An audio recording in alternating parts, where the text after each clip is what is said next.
Values Education 7, Quarter 2, Learning Competency 4C, na isasakilos ang sariling paraan ng pakikibahagi sa sama-samang pananalangin ng pamilya.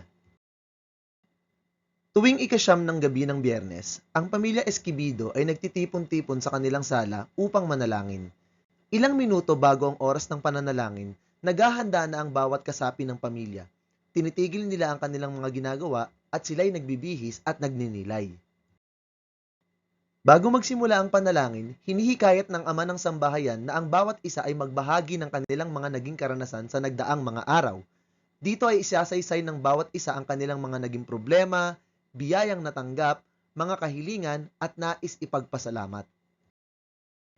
Pagkatapos makapagbahagi ang bawat isa, isasagawa na ang pananalangin na pangungunahan ng nakatakdang manalangin sa gabing iyon.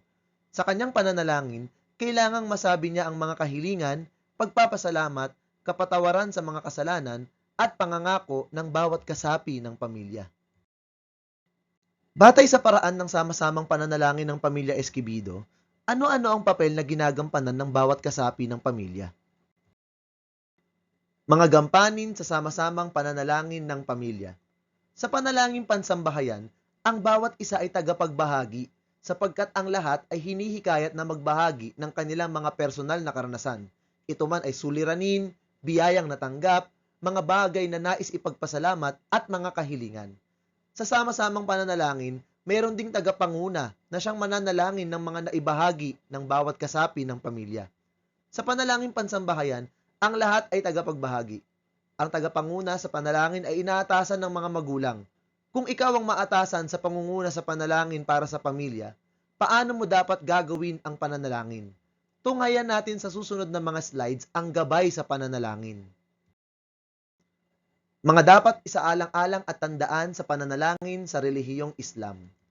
Kalinisan ng katawan. Dapat tiyakin ng isang Muslim na siya ay malinis sa pamamagitan ng paglilinis ng kamay, bibig, ilong, mukha, braso, ulo at mga paa. Dapat ding matiyak na nakaharap sa dako ng Meka ang mananalangin. Ito ay kinakailangan upang maging balido ang pananalangin. Tamang kasuotan. Kinakailangang malinis at wasto ang kasuotan. May wastong kasuotan para sa lalaki at sa babae. Intensyon o layunin. Dapat na magkaroon ng malinaw na layunin sa puso tungkol sa espesipikong panalangin na isasagawa. At pagsunod sa suna. Dapat ay manalangin ayon sa paraan ng pananalangin ng kinikilala nilang propeta na si Muhammad. Kabilang dito ang tamang paggalaw ng katawan at pananalita. Narito naman ang mga dapat tandaan sa pananalangin para sa relihiyong Kristyanismo. Tuwing kailan dapat manalangin? Sabi sa Efeso, sa lahat ng pagkakataon. Maaari nating isagawa ang pananalangin sa pagkagising, bago magtanghalian, bago matulog o pagkatapos mag-aral. Basta may pagkakataon, maaari itong isagawa. Kailangan ding maging maingat sa pananalangin dahil ang kausap natin dito ay ang Diyos. Kung kaya, huwag magmadali. Isiping mabuti ang ipapangako at pakauntiin lang ang sasabihin. Huwag gawin sa pananalangin ang walang kabuluhang paulit-ulit o ang mga memoryadong dasal. Sa pananalangin, hilingin ang mga pangangailangan at gawin ito ng may pagpapasalamat. Mas magiging mabisa rin ang pananalangin kung gagawin ito ng may pagpapakumbaba. Aminin natin ang ating mga kasalanan at ipangakong tatalikuran ang mga ito. Hindi lang sa paghingi ng pangangailangan dapat gamitin ang pananalangin. Kung tayo ay mahihingiin sa Diyos, mas mabuti kung mayroon din tayong ipapangako sa Kanya. Sa ating pananalangin, dapat din tayong humingi ng tawad sa mga nagawa nating kasalanan dahil nakagagawa tayo nito sa tuwi-tuwi na. Para dinggin tayo ng ating Diyos, huwag kalimutang hilingin ito sa pangalan ng Panginoong Hesukristo sapagkat ayon sa Timoteo, ang taong si Jesus ang nag-iisang tagapamagitan sa Diyos at sa tao.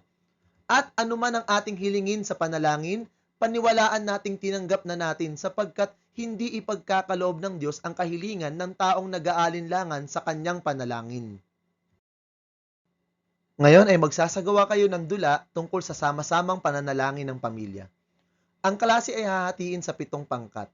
Ang bawat pangkat ay magiging isang pamilya na maaaring binubuo ng tatay, nanay, lolo, lola at mga anak.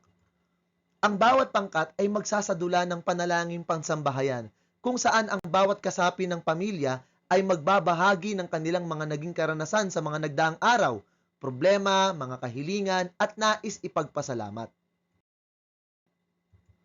Pagkatapos magbahagi ang bawat kasapi ng pamilya, mananalangin ang nakaatang na tagapanguna sa pananalangin. Sa kanyang panalangin, kailangang masunod niya ang gabay na napag-aralan at masambit ang mga napag-usapan o naibahagi ng kanyang buong pamilya. Ang dula ay hindi dapat lalagpas ng 5 minuto. Ang buong klase ay bibigyan ng 30 minuto upang ito ay pagplanuhan. Bawat mag-aaral ay kinakailangang magkaroon ng bahagi.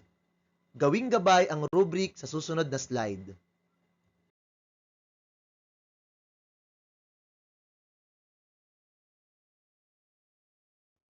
Kung ating susuriin ang aralin natin sa sama-samang pananalangin ng pamilya, ang pagpapahalagang nais linangin sa atin nito ay ang pagpapahalaga sa panalangin o prayer.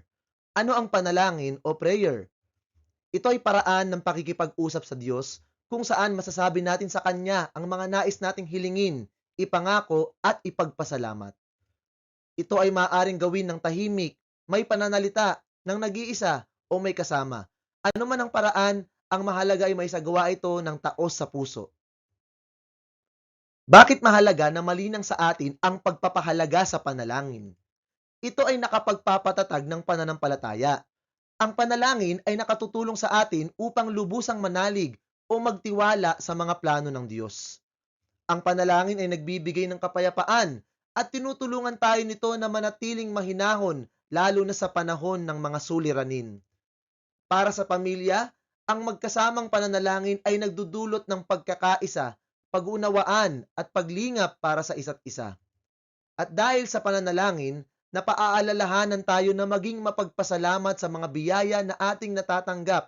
Ito man ay material na bagay o mga bagay na hindi material tulad ng kapayapaan, katalinuhan, malusog na pangangatawan o masayang sambahayan.